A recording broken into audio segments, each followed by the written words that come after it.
The faded yellow blocks sat atop the dusty attic shelf, remnants of a forgotten childhood.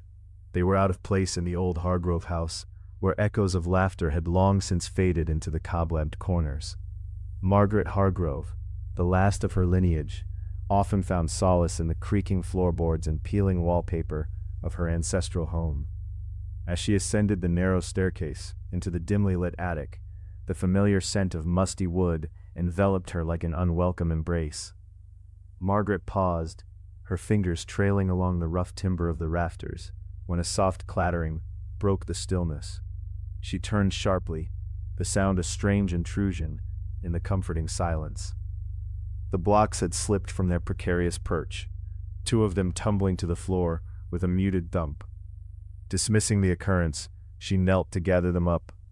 Glancing toward a window, Margaret noticed a raven perched on the limb of a twisted oak outside, its dark form silhouetted against the gray sky. As she drew in a breath, the chill in the air seemed to deepen. Later that evening, settling into her faded armchair with a cup of chamomile tea, Margaret caught her breath as a rustling noise emerged from the hallway.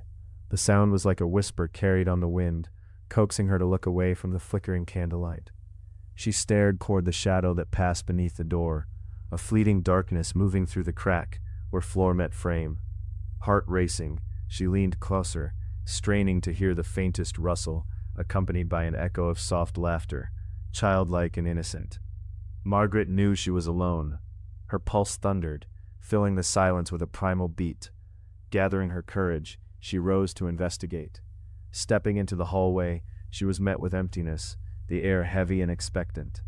As she turned to retreat, she caught sight of something glittering near the balustrade. There, unmistakably, was a small wooden toy, an intricately carved horse, its surface polished as if fresh from the craftsmanship of a child's hands. She blinked, confusion tightening around her chest. She had never owned such a toy. The temperature dropped, a bone-deep chill wrapping around her like a shroud, as a distant giggle danced through the air, teasing the edges of her sanity. Margaret reached for the horse, and the moment her fingers brushed against it, the walls of the house seemed to contract. The world around her warped, shadows sliding along the floor like tendrils of smoke, pulling her deeper into a suffocating darkness. Flashes of scenes filled her mind, families playing, children laughing, toys crowded in every corner. And then she saw them, specters of her ancestors intermingling with the cheerful figures of children, tracked in a cycle of joy that only she was excluded from.